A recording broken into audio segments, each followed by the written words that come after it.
Hello, hello, Tadwani. So, this is the last session of today. So, today we discuss commonly asked question of computer network during interview. So, let's see some of the important question of computer network. Am I audible, clear or not?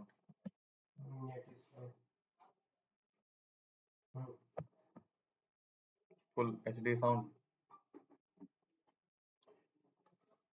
So, let's start. Mm, so,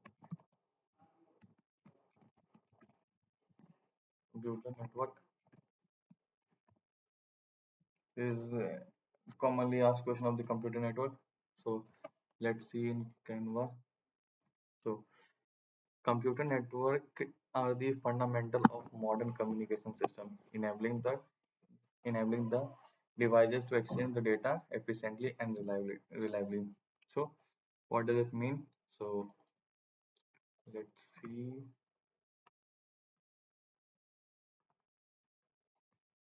So, computer network. So, it is fundamental for what? Modern communication system. Okay, for what? It enables the exchange of data efficiently and reliability. So, it provides the feature of exchange of data exchange of data efficiently and with high reliability. Okay, computer is a modern communication system which allow to exchange the data efficiently with the high reliability.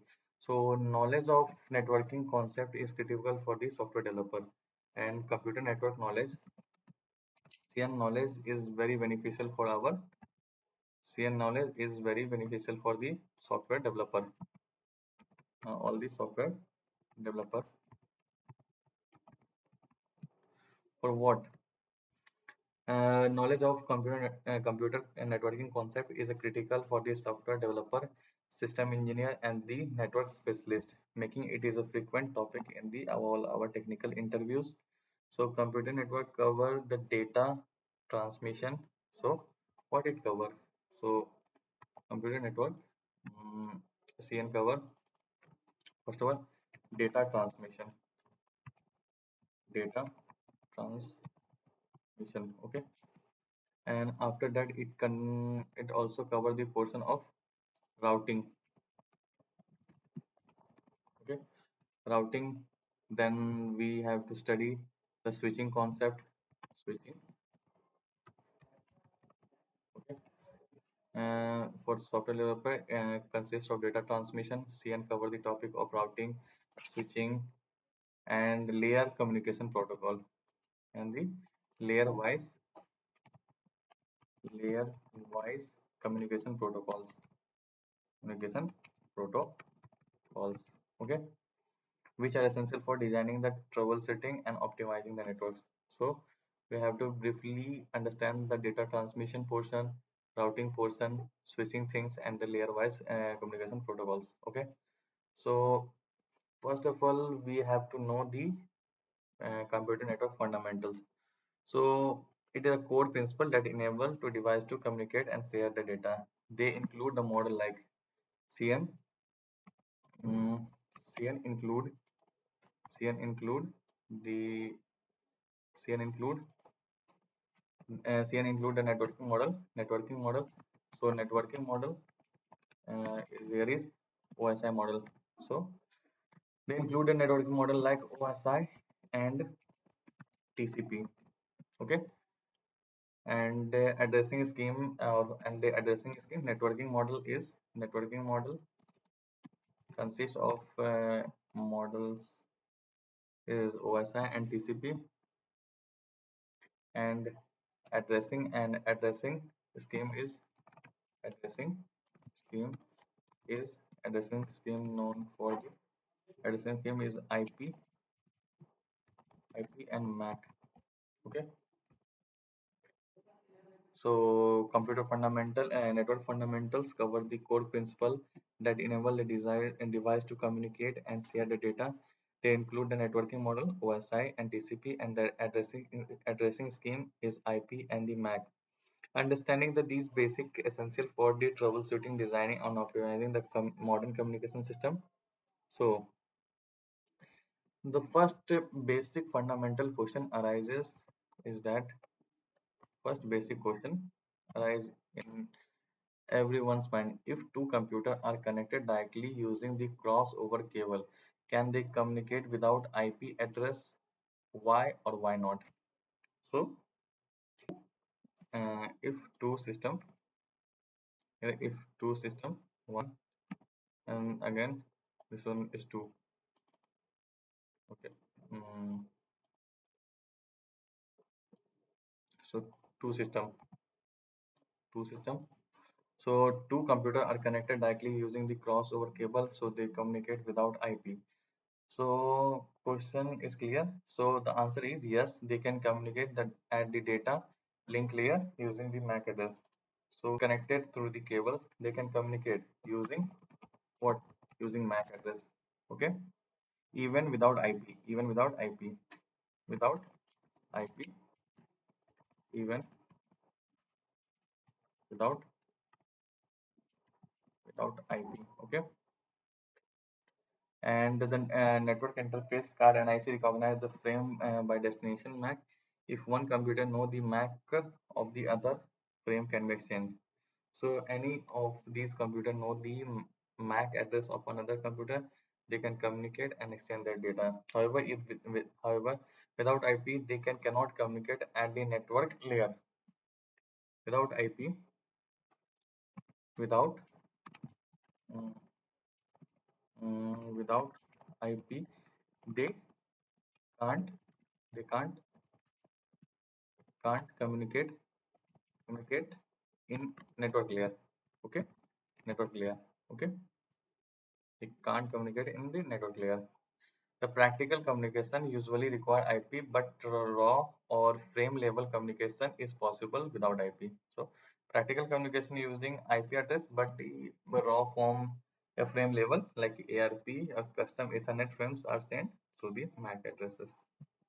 So first question is clear. Second question is, what are the different classes of the IP and given the range classes? We have to know the different classes of IP. Question number two.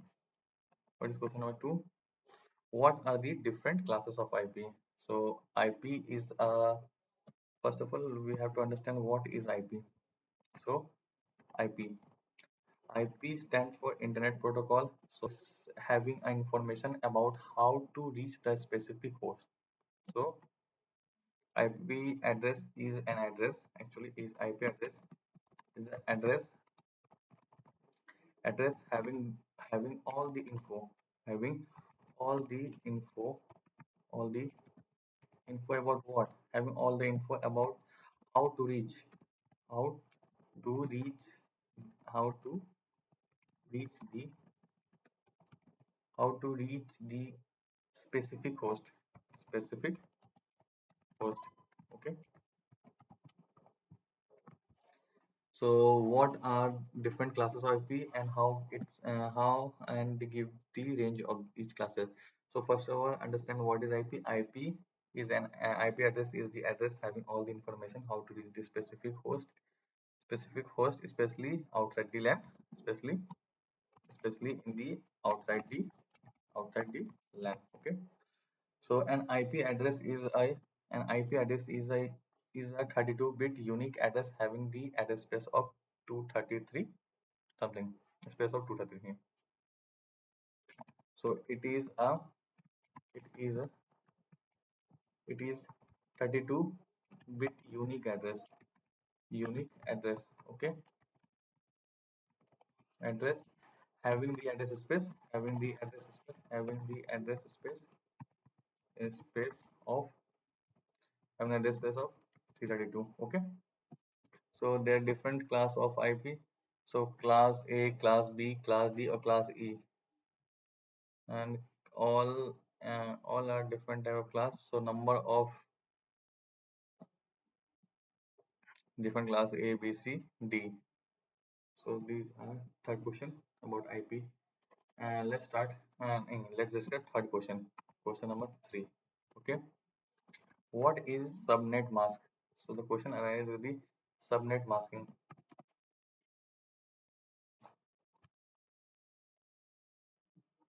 Okay.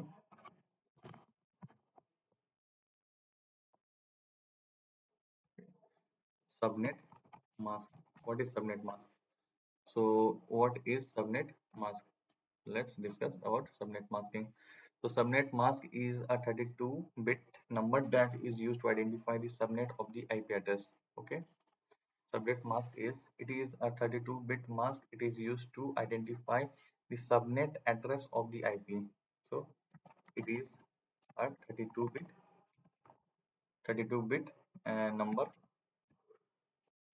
number that is used to identify identify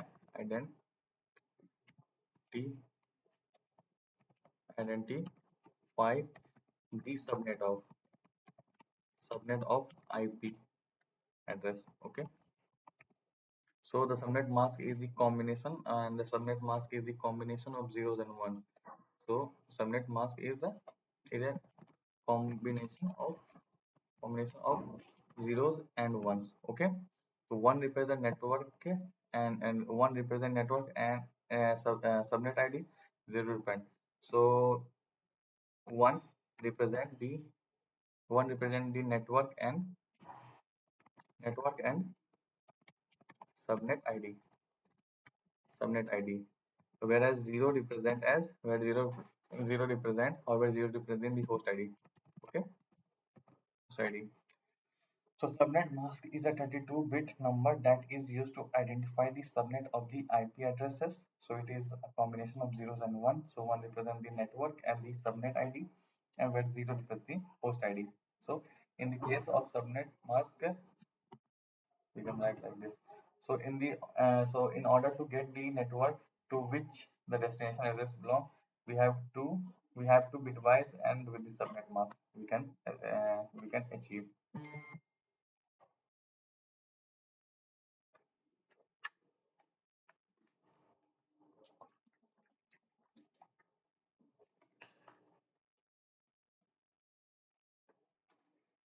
After covering the third question, the question number 4 is here. Why is CIDR uh, CIDR used? Why CIDR is used? So let's discuss about CIDR. So the problem is the classful address method is that millions of classes address A are wasted. Many of the classes of B are wasted, whereas the number of addresses available in the class C is small and that cannot be catered to need the organized. Class D address also are used for the multicast routing, class routing, and therefore available as a single block only. So class E are reserved since these are the problem. So classful networking was replaced by the classless inter-domain routing. So okay, the CIDR stands for the CIDR stands for the CIDR classless inter-domain routing. Okay, class inter-domain routing. Okay, inter-domain routing. So what is the problem arises? So after that we use CIDR. So CIDR problem, mm, the problem before CIDR. The problem is that during the classful addressing,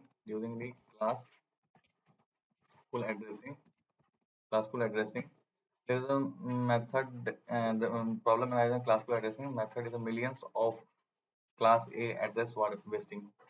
So A class A addresses are wasted. Okay, class A class B, and many of the class B address also wasted. Class C is small and cannot be catered to need an organization. Class D use multicast routing and therefore the available as a single block only. Okay, class E as a reserve. So since these are the problem arises in class, so there is many problem arises during the classful addressing. So we have to introduce the new term classless interdomain routing. Okay, and the fifth question is look back address. What is look back address? So question number 5 is what is loop back loop loop back address back address. Okay, so loop back address is used to let the system to send a message to itself to make sure that the TCP IP stack is installed correctly in a machine. Loop back is just like cross checking itself, cross checking a system by own. So loop back is meant let a system uh, let a system let a system to send a message to itself to check to make sure that that the TCP or IP stack are installed IP stack are installed or not. Okay, directly in our machine. So it is used for cross checking that system is ready for the TCP and IP stack or not. So loop back address. After loop back address, we move forward for the next question. What is question number 6? The question number 6 is that what is the default gateway? So what it will be default gateway? So default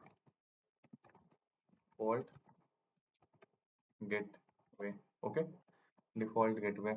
So let's understand the meaning of default gateway. So default gateway is a device that connect your local network to other network, including the internet. So it is like default gateway is like this is usually a local network and the other network. Okay, the connection things between these happen using default gateway.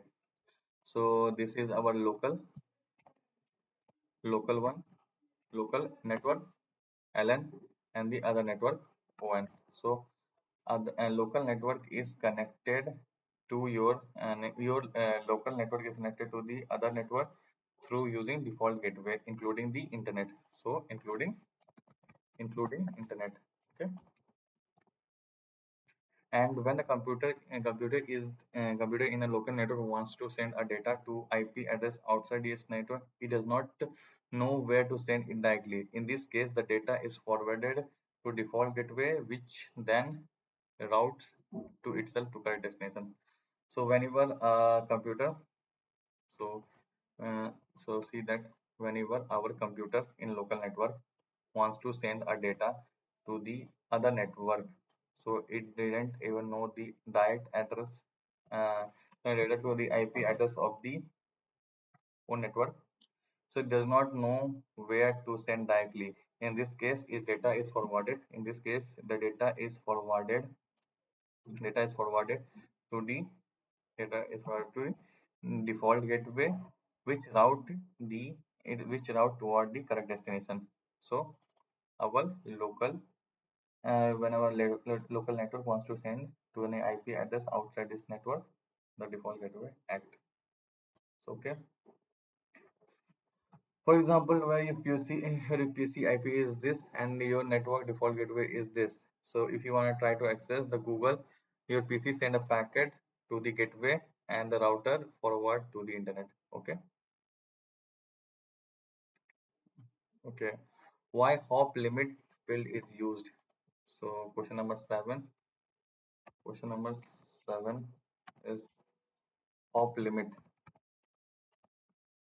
Hop limit. Okay. The hop limit field in IPv6, similar in TTL, is used to prevent the packet from circulating endlessly in the case of routing loop. Hop limit is just like limiting the limiting the packet movement. Limiting the packet movement. Hop limit mean that at hop limit it prevent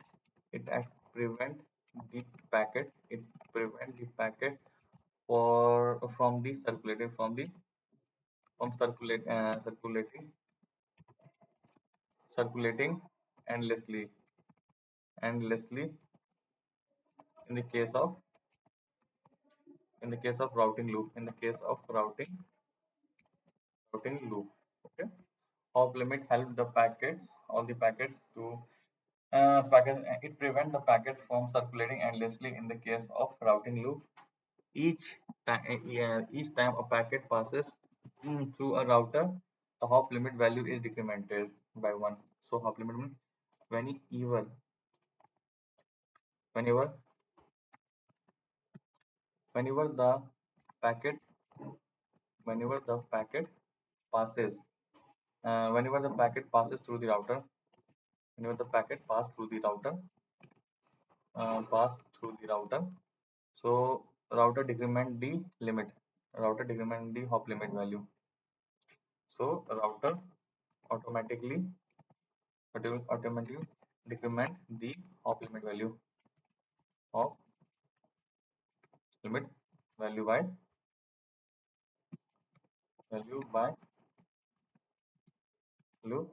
1. Okay. And it reached 0 and the packet is discarded. Whenever the hop limit becomes 0, when the hop limit limit becomes 0, and then the packet discarded discarded. Okay. So whenever limit the hop limit discarded. Okay. So which protocol is used for the ping? So next question arises, which protocol is used for the ping?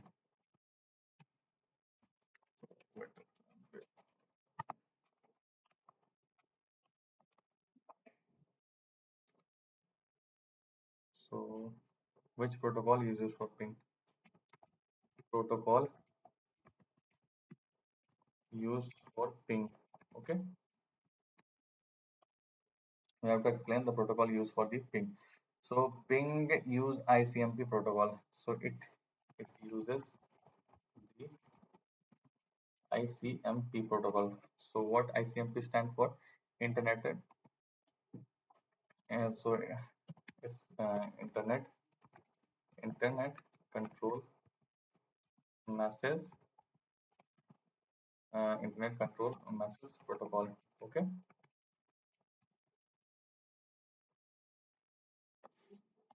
Protocol. It send ICMP echo request to the target host, and if the target host is reachable, it replies back.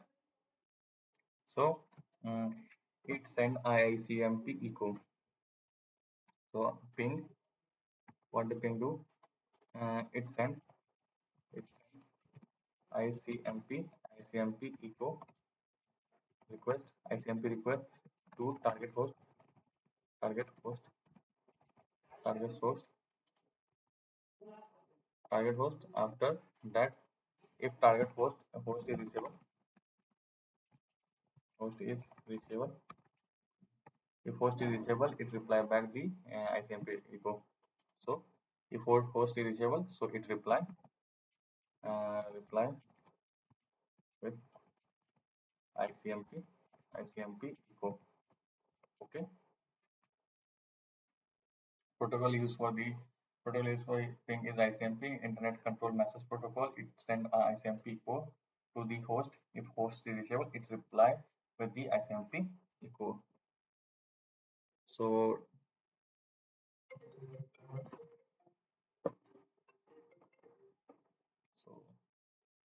That's all for now. We continue this session after some time. Have a good night.